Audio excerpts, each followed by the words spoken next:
বাবাজি মুসলমান ভাইরা, আমার নবী বলতেছে, বলো গো ইসমাইল, ও গো ইসমাইল, তোমার বিবি মাহফিলা গর্ভেতে যে সন্তান আছে ওটাও হবে কন্যা। জোরে বলেন না সুবহানাল্লাহ। সুবহানাল্লাহ। যুবকেরা, বাবা দেখা যায় যদি নিজের বিবির গর্ভে থেকে পরস্পর দুইটা কন্যা হয়, তাইলে বাবা মাথা গরম হয়ে গেল, ঝগড়া করে কি করে না, কি করে না, বউকে বলে, বলে বিবি রে, তুই তো পরস্পর দুটো বিটি জন্ম দিলি, বেটা কোথায়? ও যুবকের, এটা মেয়েদের দোষ নাই, এটা হলো ছেলেদেরই দোষ। তোমার কপালে আছে বলে মেয়েদের গর্ভেতে যায়, মেয়েদের দোষ নাই, মেয়েদের দোষ নাই। বাবাজি মুসলমান ভাইরা, আর মহিলা যদি জন্ম নেয়, আমার নবী মুস্তাফার সম্মুখে বাবাজি একজন সাহাবী গেছেন, যাবার পরে বলছে, নবী গো, ওগো আমার নবী, একটা যদি বেটি হয় তাহলে কি হবে? বলে জান্নাতি। দুটো বেটি হলে জান্নাতি, তিনটা বেটি হলে জান্নাতি, চারটা বেটি হলে পরে জান্নাতি। আমার নবী বলছে, ওগো আমার সাহাবী, বেটিকে যদি সঠিকভাবে মানুষ করতে পারো তাইলে হবে তুমি জান্নাতে। জোরে বলেন সুবহানাল্লাহ। এই বাবাজি মুসলমান ভাইরা, ওগো আমার সোনা মানিকেরা, যখন বাবাজি এই কথা বলার পরে বাবাজি সোনা মানিকের ইসমাইল বলছে, বলো গো নবীজি, আমার বেটির নাম কি রাখবো? আমার নবী বলতেছে, তোমার বেটির নাম রাখবে হযরতে রাবিয়া। জোরে বলেন সুবহানাল্লাহ। ইসমাইল বলছে, নবী গো, যদি বেটির নাম রাবিয়া রাখা হয় তাহলে কি গুনাহ আছে বলুন। বাবা আমার নবী বলছো, গো ইসমাইল, ও গো ইসমাইল, তোমার কাছে একটা আবেদন করতে চাই গো ইসমাইল, তোমার বেটির নাম যদি রাবিয়া রাখো, তোমার বেটি যখন বড় হবে, তোমার বেটি যখন আল্লাহর দরবারে দুখানা হাত তুলবে, এক নয় দু নয় ৭৭,০০০ জাহান্নামীদেরকে জান্নাতি বানায়া নেবে। সুবহানাল্লাহ, সুবহানাল্লাহ। যেই রাবিয়া বসরি বেরাদার নামের ওসিলা দিয়ে জান্নাতি হবে, এবং রাবিয়া যখন হাত তুলে দোয়া করবে, আল্লাহ পাক আল্লাহ তাআলা রাবিয়ার হাতের দোয়ার ওসিলা দিয়ে এক নয় দু নয় তিন নয় বাবাজি ৭০,০০০ জাহান্নামীদেরকে জান্নাতে বানায়া নেবে।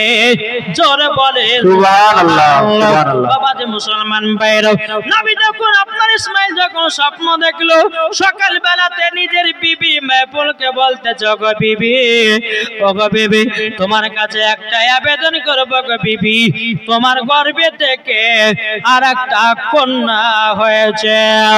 বিবি মাহফুল বলছে, স্বামী গো, আপনি জানলেন কেমন করে? ইসমাইল বলছে, বিবি গো, স্বপ্নতে আমার নবীজি বলেছে, নবীকে স্বপ্নই দিদার করেছি। জোরে বলেন সুবহানাল্লাহ। যখন বাবা এই কথা বলার পরে বেরাদুল ইসলাম মুআজ্জিজ সামানি কিরাম, ইসমাইল বলতেছে, বলে বিবি গো, আমার ৪ নম্বর বেটির নাম রাখবো হযরতে রাবিয়া। জোরে বলেন সুবহানাল্লাহ, সুবহানাল্লাহ। বিবি মাহফুল বলছে, স্বামী গো, আমার বেটির নাম তো অন্য রাখতে চাইছিলাম। ইসমাইল বলতেছে, বিবি গো, আমার নবীজি ৪ নম্বর বেটির নাম রেখেছে রাবিয়া। তখন বিবি মাহফুল বলছে, স্বামী গো, যদি আপনার কেন বেটির নাম যদি রাবিয়া রাখা হয় তাইলে কি গুনাহ আছে বলুন।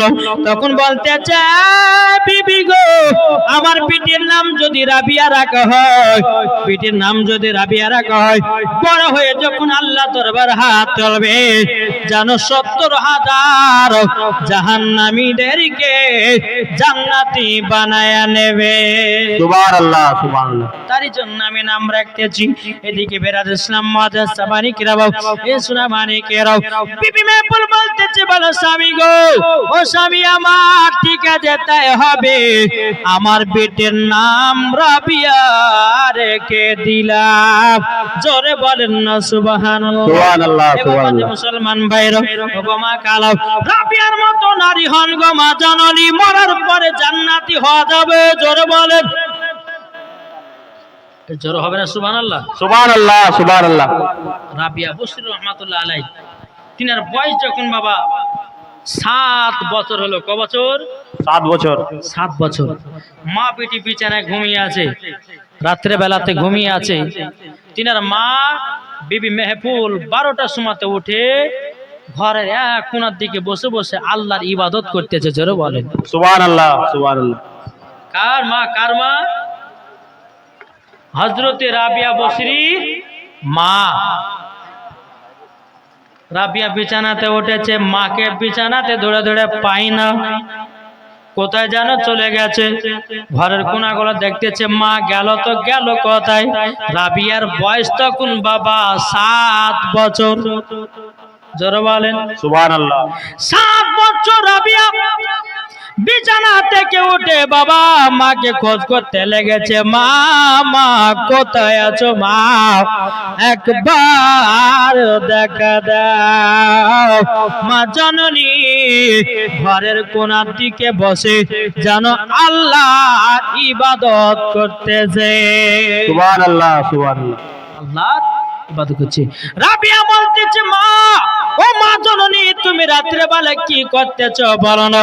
বিবি মেহফুল বলছে, বিটি রাবিয়া, আমি রাত্রে বেলাতে আল্লাহর ইবাদত করি, তাহাজ্জুদের নামাজ পড়ি। রাবিয়া বলছে, মা গো, ও মা জননী, আমিও নামাজ পড়তে চাই। জোরে বলেন সুবহানাল্লাহ সুবহানাল্লাহ। ও মা, কাল আপনাদেরকে বলতে চাই, মা যদি নামাজি হয় বিটি নামাজি হবে, মা যদি পর্দাবালি হয় বেটি পর্দাবালি হবে, মা যদি আপনার ভালো পথে চলে বেটিও ভালো পথে চলবে, আর মা যদি সিরিয়াল দেখে বেটি সিরিয়াল দেখবে, মা যদি সিনেমা দেখে বেটি সিনেমা দেখবে, মা যদি বেপর্দাবালি হয় বেটি বেপর্দাবালি হবে, মা যদি খারাপ কাজ করে বেড়ায় বেটিও খারাপ কাজ করে বেড়াবে, মা যদি ভুল পথে চলে বেটিও ভুল পথে চলবে। তাই আমার আলিমউদ্দিন নাকশবন্দি রাহমাতুল্লাহ আলাইহি বলেছে, বৃক্ষ তুমি কেমন, ফলে তোমার পরিচয়। সুবহানাল্লাহ সুবহানাল্লাহ। বহুত বাবাজি মুসলমান ভাইরা, এ সোনা মানিকেরা, তাই মাদেরকে বলতেছে, মা গো নামাজ হও আর বিটিকে নামাজি বানাও। ও মা জননী, তুমিও জান্নাতি, তোমার বিটিও জান্নাতে। সুবহানাল্লাহ। কি গো, ঠিক না? জি জি। এদিকের মা বোনেরা নামাজ পড়ে। আমি ওই মুর্শিদাবাদের কথা বলছি বাপ। জি, নামাজ পড়তে চাই না, শুধু সিরিয়ালে পাগল, সিরিয়ালে পাগল। এদিকের মা বোনেরা সিরিয়াল কাকে বলে তাই জানে না মনে হয়, কাজা করে না জানে? যেই রাবিয়া বসরি 7 বছরের মা বেটি বলছে, বলো গো আমার আম্মা জান, আমিও 5 ওয়াক্ত নামাজ পড়তে চাই। ও গো মা জননী, আমিও তাহাজ্জুদ পড়তে চাই। জোরে বলেন সুবহানাল্লাহ।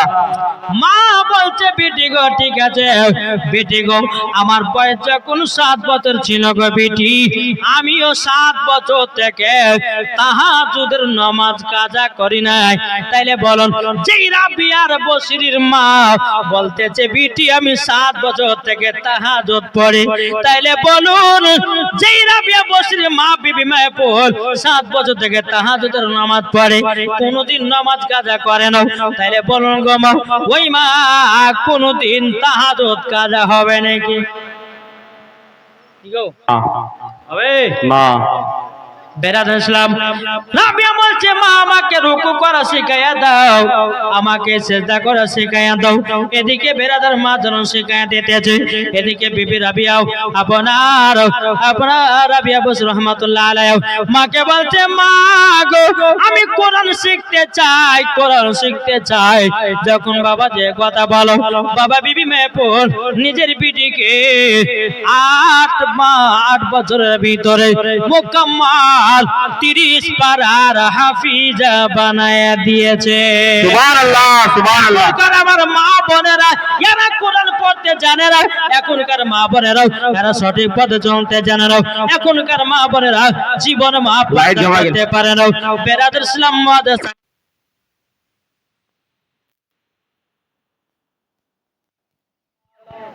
যারা নবীজির আশিক হবে, যারা নবীজির প্রেমিক হয়ে যাবে, বাবা যে মরার পরে জান্নাতি হয়ে যাবে। জোর বলেন সুবহানাল্লাহ। ও মা কালা শুনে জন্ম রাতের বেলা মা জননীরাও মা গো মা, যেই মা ফাতেমা জীবন হইয়া কত নামাজ কাজা করতো না, আর আমাদের ঘরের মা বোনেরা জীবনে সিরিয়াল কাজা করে না। ওই বলতেছে আমাদের কবরস্থানে গরু ছাগল মহিলা মানুষ যাবে না। বেরাদান ইসলাম মাদা সামানিকরা এ সোনা মানিকেরো আপনাদেরকে বলতে চাই, ও মা জননী যে তো কবরস্থান উপলক্ষে জানছো, ও মা জননী কবরস্থানে কেউ গরু ছাগল বানতে যাবেন না, যাবেন না, যাবেন না। ও মা জননী মহিলাদেরকে কবরে ঢোকাটা উত্তম নয়, মহিলাদেরকে কবরে যাওয়াটা ঠিক নয়। অনেকে মা বোনেরা ছাগল নিয়ে চলে যায়, চল বাবু একটু ছাগল চড়িয়ে আসে, বলে পথে বলে গুরুস্থানে চ, ছাগল চড়াচ্ছে আর এদিকে কবরের ভিতরে ঢুকাবো, কত রকমের গল্প আছে। ও মা জননী মা কাল আপনাদেরকে বলতেছে, মা জননী কবরস্থানে গরু ছাগল নিয়ে যাবেন না। অনুরোধ করে থাকলো মা জননীরাও, কবরে কেউ গরু বাঁধবেন না, কবরে কেউ ছাগল নিয়ে যাবেন না, কোন রকমের জাতির ভাবে আপনারা যাবেন না, যাবেন না। ও মা জননী আপনাদের জায়গা হবে ঘরের ভিতরে। এখনকার আমার মা বোনেরাও জীবনে বাবা ঘরের ভিতরে থাকে না, এরা শুধু বাজার আর বাজার ঘুরে বেড়াতেছে। এরাই হলো মা ফাতেমার মতো নারী। কি গো, এরা মা ফাতেমা নারী? খবরদার, গরু ছাগল নিয়ে কেউ গুরুস্থানে যাবেন না। যদি গরু ছাগল যদি বাঁধতে হয় তো কোনো ফাঁকা মাঠে বাঁধেন। যে অনেক মহিলা আছে বাবা যে গুরুস্থানে আম পাতা ছেড়ে ছেড়ে খাবে। কি খাওয়ায় না? কাঁঠাল গাছ লাগাতে, কাঁঠাল গাছে আপনার লাগায়, আপনার পাতাগুলো ছেড়ে ছেড়ে খাওয়ায়। খবরদার, খাবেন না। মসজিদের বা কোনো গুরুস্থানের বা কোনো জানাজার মাঠের কোনো জিনিস খাওয়াবেন না, কেননা এগুলো হচ্ছে মসজিদের জিনিস। যদি খাওয়াতে হয় তো টাকাতে কিনে খাওয়াবেন। হ্যাঁ, তারপর জানাজার মাঠে যেখানে আমরা মানুষ একবারে যেখানে শেষ মুহূর্তে গিয়ে আমরা জানাজার নামাজ পড়ি, সে জানাজার মাঠে বাজে গরু ছাগল ঢুকেতে লাইতে বাইতে সব একবার একাৎকার। খবরদার, গুরুস্থানে জানাজার মাঠে, হ্যাঁ ঈদগাহাতে, এসব জায়গাতে আপনারা কখনো ছাগল গরু বাঁধতে যাবেন না। অনুরোধ করে থাকলো মা। আর মহিলাদেরকে কবরস্থানে ঢোকাটা ঠিক নয়, ঈদগাহাতে ঠেকাতে ঢোক নাই। জানাজার মাঠে কে মানছে? কেউ মানছে না। বলে চল যা হবে হবে, মরার পর বোঝা যাবে। বলছে কি বুঝছে না? তাই অনুরোধ করে মাদেরকে বলছে, মা কবরস্থানে কেউ ঢুকবেন না, ছাগল গরুলে ঢুকবেন না। ইনশাল্লাহ ঠিকভাবে চলবেন। মা ফাতেমার মতো যদি আপনারা নারী হতে পারেন তো ইনশাল্লাহ মরার পরে জান্নাতি হবেন। জোরে বলেন সুবহানাল্লাহ। সুবহানাল্লাহ। যখন বয়স 7 বছর থেকে বাবা তাহাজ্জুদের নামাজ পড়া শুরু করলো, 8 বছরে 30 পারার হাফিজা হয়ে গেল। সুবহানাল্লাহ, সুবহানাল্লাহ। বলতেছে পাইলে নিরালাই গো নবী, পাইলে নিরালাই। আমার শত শত বলেন, পাইলে নিরালাই গো নবী, পাইলে নিরালাই, পাইলে নিরালাই গো নবী, পাইলে নিরালাই। 2 কদমে চুমা খাবো, 2 কদমে চুমা খাবো, চরম ধুলি মাগব গায়। পাইলে নিরালাই গো নবী, পাইলে নিরালাই, পাইলে নিরালাই গো নবী, পাইলে নিরালাই। 2 কদমে চুমা খাবো, 2 কদমে চুমা খাবো, চরম ধুলি মাগব গায়। পাইলে নিরালাই গো নবী, পাইলে নিরালাই। দয়াল নবী কত দূরে লোহিত সাগরের তীরে, মদিনার সোনার ঘরে আছেন তিনি সর্বদাই। পাইলে নিরালাই গো নবী, পাইলে নিরালাই, পাইলে নিরালাই গো নবী, পাইলে নিরালাই। 2 কদমে চুমা খাবো, 2 কদমে চুমা খাবো, চরম ধুলি মাগব গায়। পাইলে নিরালাই গো নবী, পাইলে নিরালাই। জোরে কানো সুবহানাল্লাহ। সুবহানাল্লাহ। বাবাজি মুসলমান ভাইরা, এই সোনা মানিকের রাবিয়া আর বয়স যখন মাগো 16 বছর হয়ে গেল, রাবিয়া যার আপনার কি 16 বছর যখন পার হয়ে গেল, রাবিয়ার মাও মারা যায়, রাবিয়ার আব্বাও মারা যায়। রাবিয়া চোখের পানি ফেলে আল্লাহর কাছে দোয়া করো রব্বুল আলামিন, আপনার কাছে একটাই আবেদন করব গো আল্লাহ, ও গো আল্লাহ, আমার দুনিয়াতে মা নাই আব্বা নাই, আমি এখন যাব কোথায়, থাকবো কোথায়, কোথায় দোয়া করব। বেরাদার ইসলাম মুআজ্জাজ সামানিক নাম হযরত রাবিয়া বসরি রাহমাতুল্লাহ আলাইহা, তিনি চিন্তিত হয়ে গেছে যে রাবিয়া বসরি কোনো ঝগড়া করে না, যে রাবিয়া বসরি কোন রকমের বাবা কি বাত করে না, যে রাবিয়া বসরি চুল পরিমাণের হিংসা ছিল না, তার নাম হলো হযরত রাবিয়া। সুবহানাল্লাহ সুবহানাল্লাহ। তার নাম রাবিয়া। এখনকার আমার মা বোনদের দিলে হিংসা আছে না নাই? কি গো, আছে না নাই? জি হিংসা আছে। মায়েদেরকে বলতে চাই, ও মা জননীরা, ও গো মা খালারাও, কখনো হিংসা করবেন না মা জননী। 5 ওয়াক্ত নামাজ পড়েন, স্বামী স্ত্রীর মধ্যে ভালোবাসা মহব্বত করেন মা। যদি 5 ওয়াক্ত নামাজ পড়ে যদি স্বামীর খুশি করতে পারেন, আর আপনাদেরকে বলি যুবকেরা, আপনারা যদি বিবিদেরকে ভালোবাসতে পারেন, মরার পরে জান্নাতি হবে, ওই বাড়িতে আল্লাহ রহমত বর্ষিত হবে। সুবহানাল্লাহ। এই দেখেন আপনাদেরকে বললাম, মা বোনেরা, নারী যদি হতে হয় হযরত রাবিয়া বসরির মতো নারী হন, ইনশাআল্লাহ মরার পরে জান্নাতি হবে।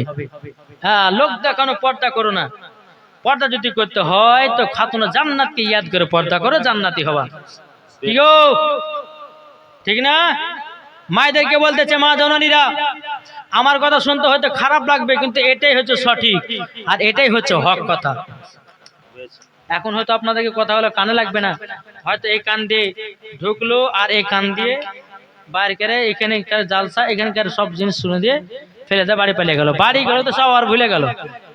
জি, তাই বলতে চাই মা বোনদেরকে, ভাইদেরকে, ভাই যুবকেরা, তোমাদেরকে বলি, এখনকার ছেলেরা তো বাবা যে চুল কাটছে এমন মনে হচ্ছে বাবা যে গলা কাটটি মুরগির মতন।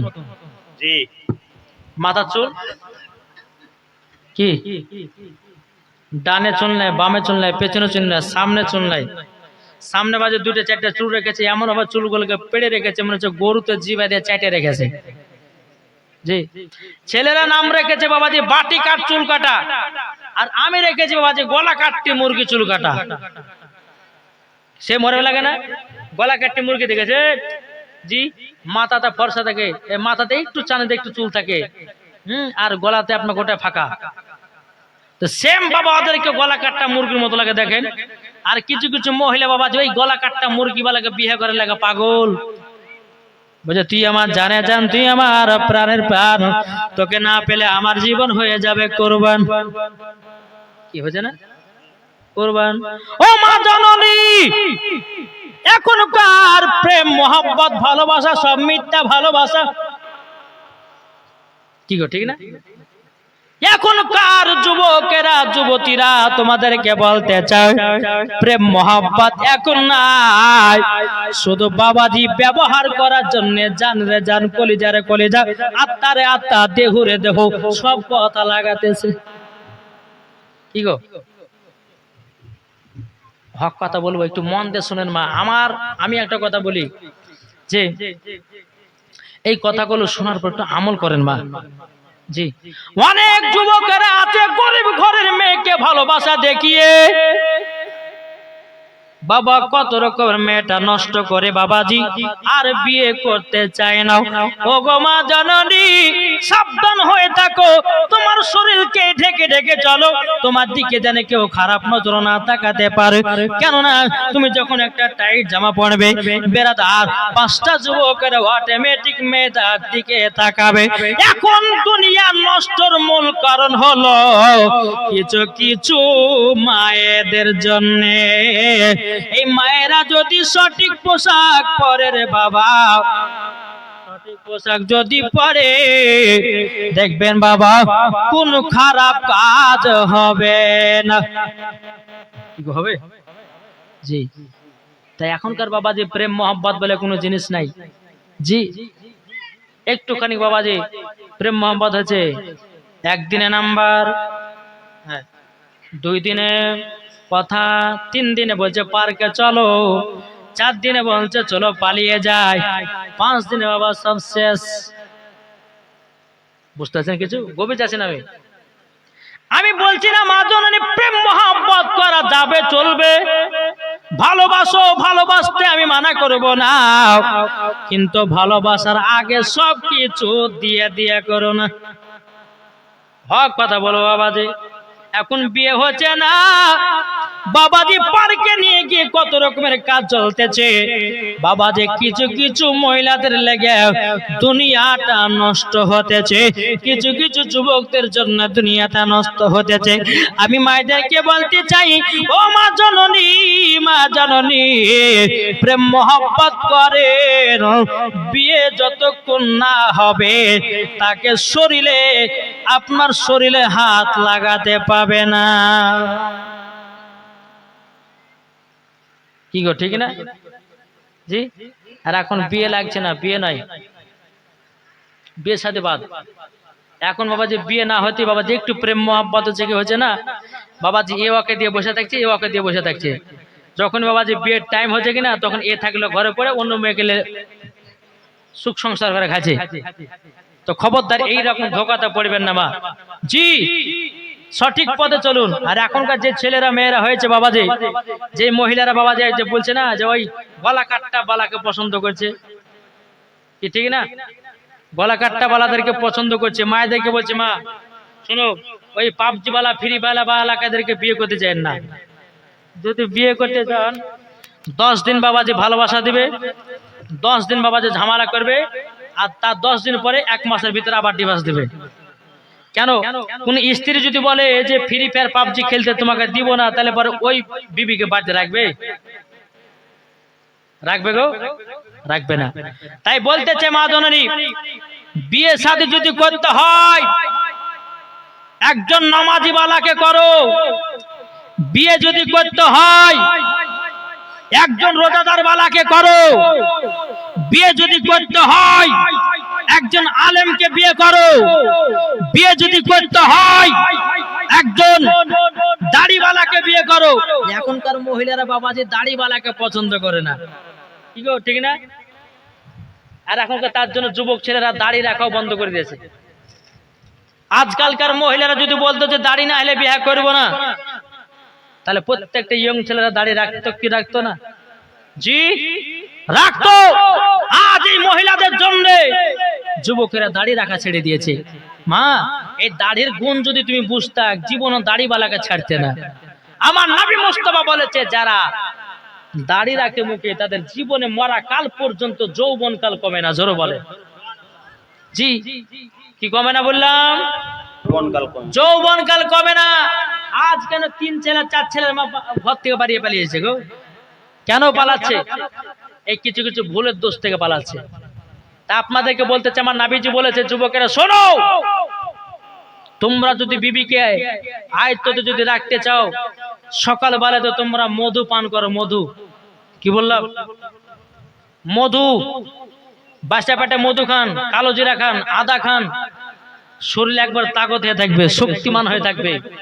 জি বেরাদ ইসলাম, এটা আমার কথা নয়, আমার নবী মুস্তাফা বলে গেছেন। আপনারা হয়তো শুনেন না, সেটা আপনাদের ভুল ধারণা। আমার নবী বলতেছে, তোমরা সকালবেলা মধু খাও। আর মধু খাওয়ার কিন্তু নিয়ম আছে, শুধু ডক্টর গিলে পরে মধু হলে না, খাওয়ার একটা নিয়ম জানতে হবে। মধু, তারপরে দুধ, খেজুর, যদি এগুলো আপনি খেতে পারেন, খোদার কসম করে বলতেছে জীবনের যৌবন কাল কমবে না। জোরে বলেন। কোন ডাক্তারের কাছে যাওয়া লাগবে না। আমার নবী হচ্ছে ইঞ্জিনিয়ার, হচ্ছে ইঞ্জিনিয়ার। আমার নবী হচ্ছে ডাক্তার, যাও ডাক্তার। সুবহানাল্লাহ। বুঝতে পেরেছেন? জি। তো খাবার কথা গলা বলবো, একটু কিভাবে খাবেন বলবো, শুনতে রাজি আছেন? জি। দেখেন, স্বামী স্ত্রীর মধ্যে বহুত ঝামেলা হয়, হয় না?